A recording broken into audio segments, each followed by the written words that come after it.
Welcome to Momentum, the show where we break down the biggest issues facing women's sports, brought to you by Binge. I'm Kat Sasso, and each week I'll be joined by some of the biggest names in women's sport, athletes, experts, and trailblazers, as we dive deep into the world of women's sports. From the grassroots to the global stage, we'll explore the full spectrum of challenges, victories, and everything in between. This is your inside look at the real stories, the hard conversations, and the exciting momentum driving change. This week, I'm joined by Australian wheelchair rugby superstars Shae Graham and Liliana Prucha. So, let's get into it.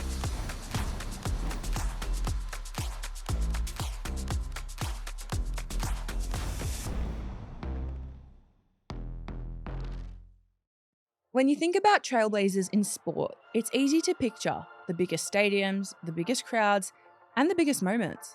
But sometimes the most important shifts happen in spaces that haven't always been given the spotlight they deserve. Until now. Today's guests are two incredible athletes who are helping lead that charge. Shae Graham made history as the first woman to represent Australia in wheelchair rugby, a sport known for its speed, its toughness, and its incredible community. And Liliana Prucha is a rising star, part of the next generation pushing parasport forward with grit, passion, and a serious hunger to succeed. Both Shae and Lil are carving out new paths, not just for themselves, but for every young athlete coming through behind them.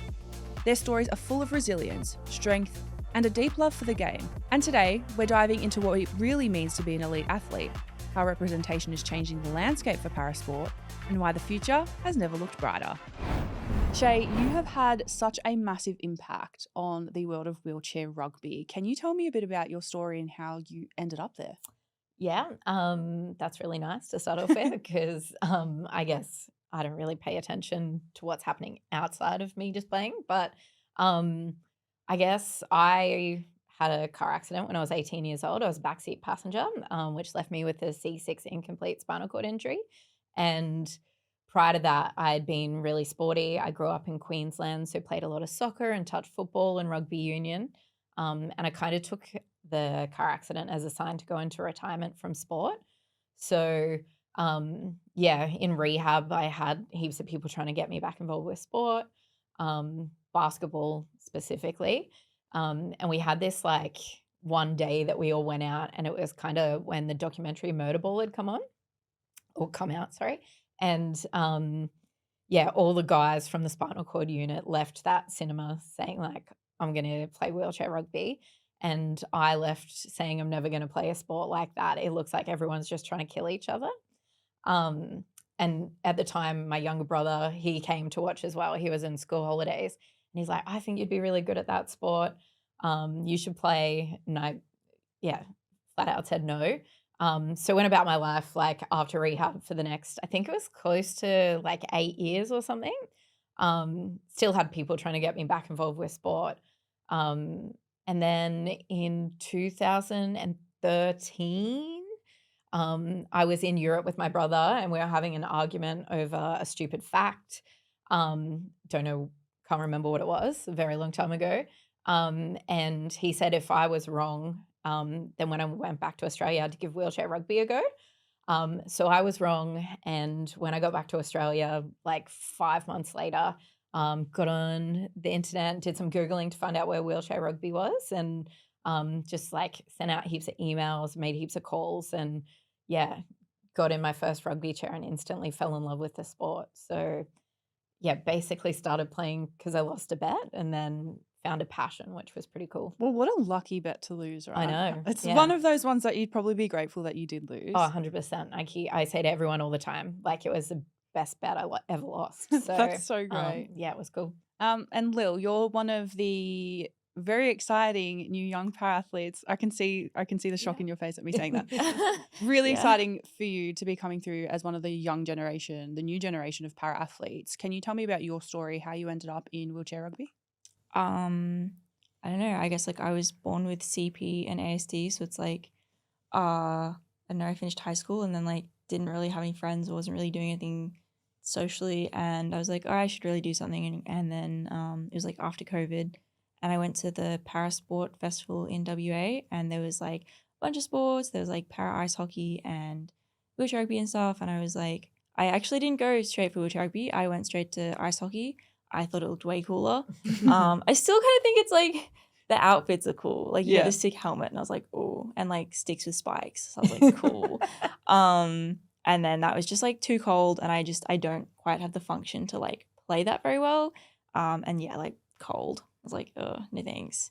A lot of falling over on the ice, and I went, No, thank not for me. you. No, I'm good. Like, and then yeah, like I gave wheelchair rugby a go, and it was I quite like the sport. It's really good. I got the chance to play for like the Bond team, like, gosh, what year would that have been? Like 2023, I think would have been my first season. Yeah, and then like I got to meet like Ella Sawajack, and I had Benny Newton as my coach, and I was like, yes, this is my place. This is where I'm gonna be, and I love it. And like since then, I have moved to the Gold Coast from Perth. I now study at Bond Uni on a scholarship, and I get to train with Benny as my like regular coach all the time, and it's great. And Ella's there, and it's just like such a good community, and I really love it. That's So, really great. What are you studying at uni? I'm doing a bachelor of like data analytics. That's It's so like cool. yeah. I can't. It's a Data lot of is maths. I can't either. I'm well. just Clearly, winging you it. can because you're doing You're it. learning to. Like we're getting there. I'm We'll get learning there. to. Yeah. For both of you, how would you say that sport and playing sport has affected your lives outside of competition? Do you want to go first, Lil? I feel like I'm such a more confident person. I would just like stay home. I didn't really go out and do anything. Starting rugby gave me the confidence to like get a job and like push myself and be like, oh, I can do all these things. I used to feel really ashamed of my body and what I couldn't do. And now I'm like, doesn't matter that my hands aren't great. It doesn't matter that I can't do these things. I can do all these other things. Like I said, like I'm going to uni. I didn't really think like that was something I could actually succeed at. Yeah, I moved interstate all by myself. I've been to multiple international competitions, which I didn't think would ever happen. Like I just started this because I was like, I just wanted friends and something fun to do, and it like absolutely gives me that. And as long as it keeps giving me that, I'll keep doing it. Like it's yeah. That's awesome, Shae. I guess for me, like I had grown up playing sport, and obviously, like my life changed in an instant. Kind of like went from, able-bodied, walking 18-year-old that had all these like massive dreams, and then like life kind of changed in an instant, and I didn't know who I was or what I was going to do. And I kind of avoided sport because it was such a big part of my personality that I thought it would be something else. Like it would be something else that I was losing if I tried it and it wasn't the same. So instead, I just stubbornly avoided it for 9 years. But as soon as I got back there, it was like everyone else knew what I was holding my self back from, and it was the community. Like Lil said, there's something so beautiful about the people that play wheelchair rugby. It's like this open, like welcoming community. You come in and everyone's just so interested in like building each other up and lifting each other up and like making players better. Um, yeah, so like I got heaps of new friends. I've met these amazing people that have overcome like ridiculously hard, traumatizing things. But yeah, it gave me this awesome community that I'm a part of. It like got me back to who I used to be pre-accident. Again, like I was already pretty confident, but it built up my confidence even more, which is probably a bad thing. Probably could bring that down a peg. Never. What are you talking about? And yeah, like I mean, I was different in that I've kind of come to sport after like going to uni and traveling the world and all those sorts of things. But it's given me the opportunity to travel the world playing a sport that I love. And it's given me like a second family. So yeah, it's given me a lot. Before I jump into our next questions, I do want to touch on your job outside of wheelchair rugby because Yeah. it is so cool. Tell me a Yeah. bit about that. Yeah, so I'm a librarian, and I work at the Melbourne Museum in the library team there. Um, so yeah, it's like a small team of librarians. I work on projects, so I do a lot of weird stuff. Work with a lot of like rare books from the 1800s. Some of them are hazardous, so like books that like full of arsenic, lead, other heavy metals. And yeah, I live this weird life where I play this ridiculously full contact rough sport, but then I go and hide in library stacks and hang out with really, really old books and be a big nerd. It's a little bit Hannah Montana-esque. You have like a double life almost. Yeah, kind of. It's my yin and yang. Yeah. So I did the maths based off the 2024 Paralympics results in comparison to Australia's best Paralympics results, which were the 2000 Sydney Paralympics. Can you believe that we had a 45% decrease in athlete numbers and a 60% decrease in medal count? What would you guys say is the biggest factor to that drop? Well, I mean, it's a known issue. And the Australian Sports Commission, the AIS, pretty much every state sporting organisation, and Paralympics Australia are all working on this program at the moment called the Para Uplift Program. And the whole purpose of that program is to get more like people with disabilities involved with sport. So they identify this ridiculous number of like barriers to access with sport. And the whole point of this program is to, I guess, decrease those barriers to make sport more accessible. And I think, like just a few of them, like the cost of like equipment, traveling for sport, sometimes like you can't play like or get access to accessible like sports unless you live in like a major sporting hub.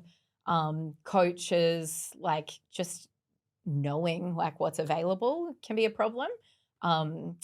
So yeah, like a lot of organizations are throwing like their hat in the ring, I guess, to try and solve this problem. But yeah, it's sad to know that like participation numbers have decreased that much. But yeah, they're working on it in the hopes that come 2032 that we'll have the biggest Paralympic team and the biggest medal haul. So it's nice to know that,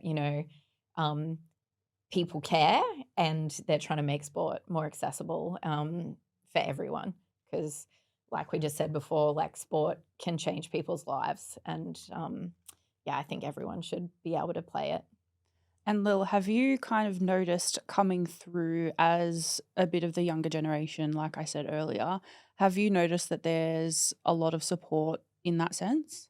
I think the support is really starting to come through. I think when I started, like just as a social player, there really wasn't much. I just had a random old club chair that didn't really fit me. Like you've got to pay for like all the tubes and tires and like getting to and from the venue, making sure it's an accessible venue, like club fees, all of that, like that is a barrier. And then as I started coming through, I guess more as like a developing athlete, I got given someone else's old chair. Again, it still doesn't fit great, but it's better than nothing.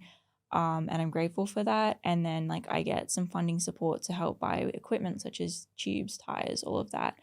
So I think like it's really starting to come through. And if they want more athletes at that higher level, I think more support is needed at the grassroots level, at the social, because people aren't able to sustainably maintain being a social player due to a lot of the equipment costs and transport. And like Shae said, like there's, one club in a major city and that's kind of it. Like, so I think really like helping to build on that, I guess, and giving us more events and things like that would really help. So yeah. And for example, like when we say equipment costs, like a rugby chair can cost anywhere between like $14,000 to like $20,000. So, like some people can buy a car for that, and that's like what we need to play our sport in. So, when we're saying like the cost of equipment, we don't mean like, throwing $500 to buy like a bike or something. It's a lot of money. So, making, I don't know,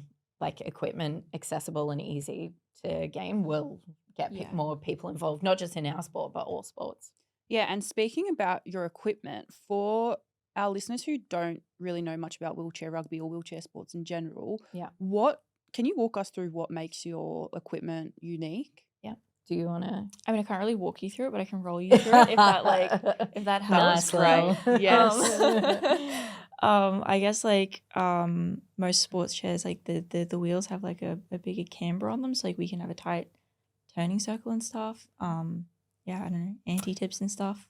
Our like if you imagine our rugby chairs, they're like something out of Mad Max. So they're like they've got pick bars and they've got like full of metal and dents and like the wheels are covered. They're these like intense little machine weapon like things that are designed to take full hits and full contact. So yeah, when I first saw one, I literally just like my mind went straight to like Mad Max and those random cars and things running at each other. It's what we do. Yeah. Yeah, Is pretty there a lot of much. customization that goes into your chairs? Like, does it change depending on your position? Like, is there a lot of that? Kind of like so. Lil's chair is like a more of a defensive chair, so Mhm. it has like a longer pick bar at the end. Because Lil's a defensive weapon. It's great. I snag people. Yeah, That's fabulous. probably the most annoying player on the court that would be. And I've had a chair like that in the past as well, but I'm now back into a what like is more of an attacking chair, so like smaller pick bar, like made to be like a teeny bit more zippy to try and get away from Lil's pick bar. Mhm. So you kind of have like two chairs, like a defensive chair and an offensive chair, and then those chairs are customized to each individual. So like when you get your chair scripted up for you. Like Lil said before, her current chair doesn't really fit. Yeah, because it was made for someone else. So the seat would be made for that person. Like Yeah. everyone has their little nuances about what they like and how they like it. So yeah, everyone's chair is made for them. So, what would a typical week of training, if you guys are going to camp soon, but what would a typical week of training inside and outside of camp look like for you both? I guess on a Monday I drive up from the Gold Coast into Brisbane, which can take up to 2 hours, which is a bit gross, but it's good TV time. And then yeah, like we do our like training session on court, and that's usually like a lot of cardio stuff and like I don't know. The SNC says this is what you're doing, and I go okay, and I just do what I'm told. And then yeah, I go back home, and then on a Wednesday we've got another on court session that night. Like that's usually a game night, and that's pretty fun. That's probably my favorite night. I just get to go and like bash into people, and if you've had a bad day, it's like so much more satisfying. And then there's like Friday early morning session as well, also up in Brisbane. So yeah. Yeah, so my program is we train 5 days a week with a at-home program on the Saturday. So Monday, Wednesday, and Friday are on-court sessions. So normally get to court around, we'll start training at 8:30. We'll be out of there by about 11:30. And then Tuesdays and Thursdays are gym days. So I'll be in at the VIS early in the morning, at the gym, and then straight to work after that. So yeah, and at home is just like a cardio session on the Saturday.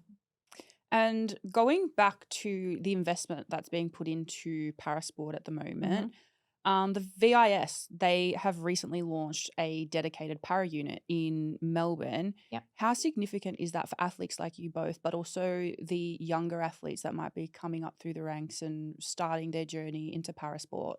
Yeah, it's awesome. So the para like athlete unit is kind of going to have a focus on um, like bringing new players in and giving them kind of like access to what it is like to train in that high performance area. Kind of supporting them from a like point of view of they don't really know which sport they want to land in yet, but like having access to all of them and that support that we as athletes get through like the QAS and the VIS. So access to like physios and dietitians and coaches and all that sort of stuff. So it's awesome. It's going to be game changing. It's going to bring heaps of like new players in and give them that opportunity to like work out where they kind of want to go and build up their strength and all that sort of stuff. I'm pretty sure most of the other like high performance centers around the country are implementing similar things, which is cool. But yeah, it's going to be game changing. We're lucky because we're already in like our high performance program, so we already have access to this. But yeah, having access to like, I've already watched all these like younger kids coming through that now have access to that program. And it just makes the future of like Paralympic sport in Australia so exciting. And I can't wait to see all the future little rugby players coming through because little kids in rugby chairs is the cutest. But also like just how big the teams are going to be when it comes to Brisbane 2032 and like how even since I've started, how competitive and challenging it is to keep your spot in the Steelers team these days. Like you'd think, I don't know, that might be daunting knowing that like the squad's getting bigger and it's harder to keep your spot. But I think it makes us more competitive. We like support each other, push each other, and it makes us as a team stronger and better, I think. So yeah, exciting times for sport in this Yeah. country, Lil- para sport especially. Yeah, Lil, do you have anything to add to that? I think Shae said that really well. Yeah. Yeah. And what difference do you guys think it makes? Like you obviously mentioned that it's great that these kids are now able to have access to those facilities from a young age. What difference do you think that's going to make to the performance and to their futures as a professional athlete? I think it's going to be huge because, like, for me, not long after I like started playing for fun wheelchair rugby, I pretty much set myself this stupid goal that I would get Rio ready because it was leading into there was like 2 years to the Rio Games, and I was kind of like, yeah, I'll get Rio ready. I'll get selected on the team. One, I didn't know the rules of wheelchair rugby yet. I had no idea what it took to be a high performance athlete, and like I don't know what I was thinking. But anyway, didn't make the Rio team. Spoiler. But I kept working really hard, thinking like I know what it's going to take. But I went from playing for fun to like being in a high performance program, and the change was so intense and so different. I think like having this kind of like buffer where you're in the system and you have this support, it's kind of building you as an athlete over time instead of dropping you straight in the deep end. So, yeah, I think it's like it's going to be awesome for those young kids to like learn what it's going to be like to be a high performance athlete instead of just going from fun to 100%. Yeah, I think that'll make a big difference. Like when I started, it was like I just doing social, and then it was like, cool, you're on the development squad now, and I was like, oh, like suddenly it's like I have to attend all these trainings, and I have to go to the gym, and I have to like start doing all these things, and it was just like it was a big change, and I didn't really like know what to do. I still don't really know what I'm doing. We're figuring it out. But yeah, I think it'll definitely make a big difference. Yeah, like it also gives them a chance to decide if this is what they want. You know, they don't have to commit to it yet. They can like just have a taste, and I think it like helps keep the fun in the sport. I think like being a high performance athlete makes it really stressful. It's like training's like sometimes I don't want to go, but it's like I have to go, and I still have to try, and it's like sometimes it's not fun. And I think yeah, like giving them as like a nicer pathway in is like I think that's important if we want to grow the sports. Yeah. And I'm going to direct this one at you, Lil. For you, was there much visibility in the way of para sports for you growing up? No. And how important do you think that is now that we're I think it's so important. Yeah. I think it's so important. I don't really like being in front of the camera, and I find it really daunting like being out there, but I'm also like I wish I got to see someone like me. I wish like I hope other girls and boys, like I hope other kids get to see like all the stuff we do and go, oh my gosh, that is an option for me. Like they can go to uni, they can move states, they can do a cool sport, they can travel internationally. Like there's like so much they can do that I just like didn't think I would be able to do. I didn't know if it was like really an option or not, and like yeah, I think all of this is really showing me like, oh my gosh, you can do this cool stuff. Like it's yeah, I think it's important. Yeah. I mean, it's said a lot, right? You can't be what you can't see. So, yeah, making sport, like para sport, more visible, I think is one of the most important things that, like, one, we can do, like, as a society, because, like, it really annoys me that people think we play wheelchair rugby once every 4 years at the Paralympics, right? And then that's it. Like, we don't play. This is like a full-time job. We don't even have a season. We basically play It's like, all year.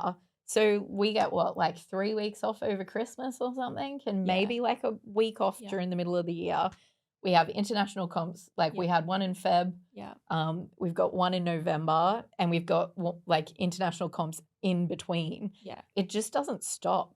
And like if that was more visible and people knew about our sport and how cool it is, and you know what para athletes are up to all the time, I think it would just be so much better for one, like participation numbers, but society as a whole. Like people would have a better understanding of disability, inclusion, all those things. Yeah. So any like major news channels add a para sport Put like some section respect on in. para sports. Yeah, drop in like what are para athletes up to every now and then. Let them know what we're doing. Yeah. Are there any unique challenges that you both face as female athletes in the para sport space? I think I found it a really daunting space to enter. I think sometimes when you look at the rugby court, there's like a lot of big burly men, like bald beards, tattoos, right? Like that is terrifying. Yeah.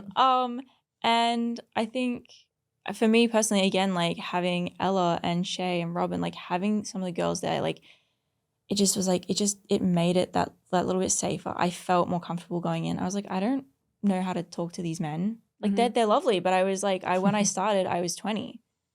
I was like, I'm a 20-year-old girl.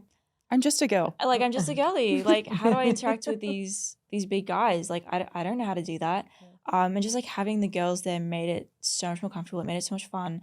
I love to like always like when they're on court, I'm like, oh my God, your eyebrows look great. Oh my God, your hair's looking amazing. Like I'm like nothing to do with the actual game or how they're playing, but I'm like, but you look great. So it's like, yeah, I think it's really enjoyable. I had I was really lucky last year. I got to go to the Women's Cup in Paris, and that is like still by far like my favorite comp I've ever been to.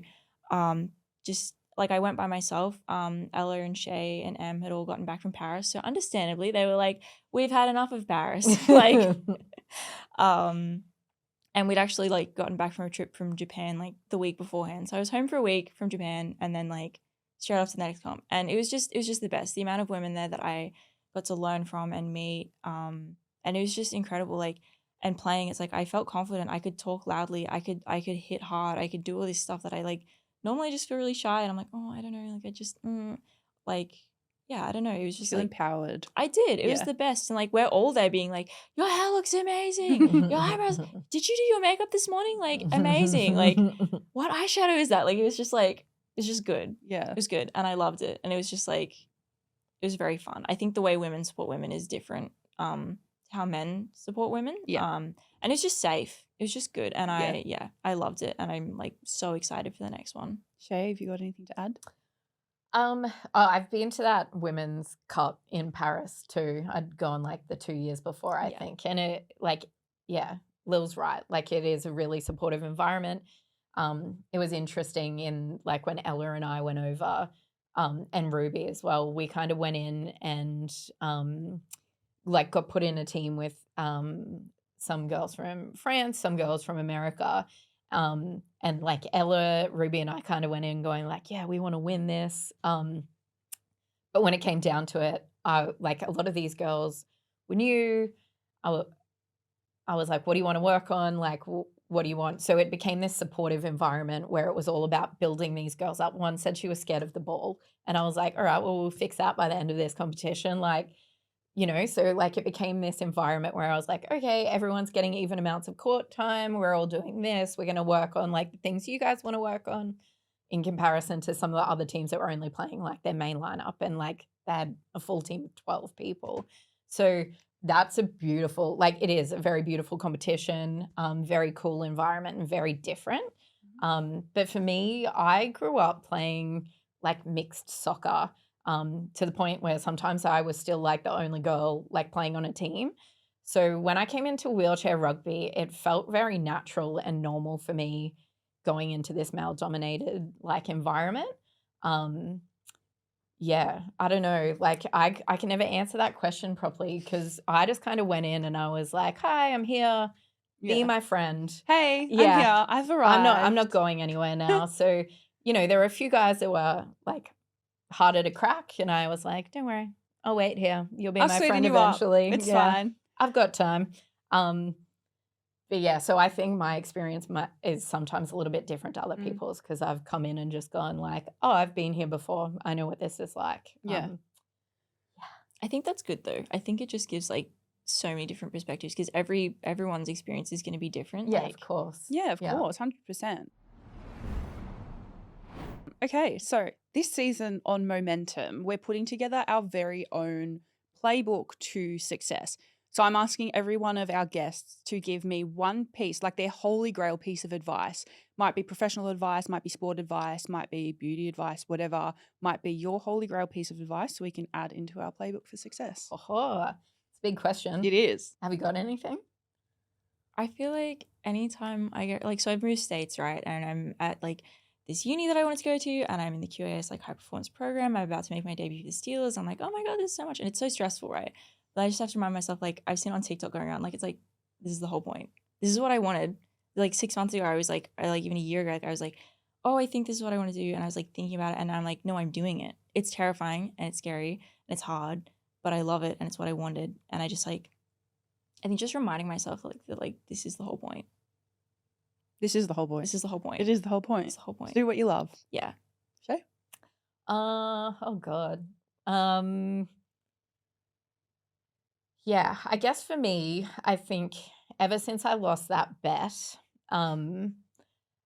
like I just have this thing now that I like to do the things that scare me, because you never know when you're going to find your next passion, right? So yeah, I do things that scare the crap out of me because it's probably going to be something that I love, and I'm the only one holding myself back. So yeah, I guess my piece of advice would be, don't let fear stop you from doing anything. Like, you can do whatever you want and you'll highly likely find a passion and you'll love whatever it is that's holding you back. Thank you so much for joining me today and giving me an insight into your stories. It's been really great for me to hear those stories as well, because it's given me a lot of inspiration moving forward. That's it for Momentum today. You can catch us anywhere you listen to your podcasts, or you can also find us on Binge. I've been Kat Sasso, and we will see you next time.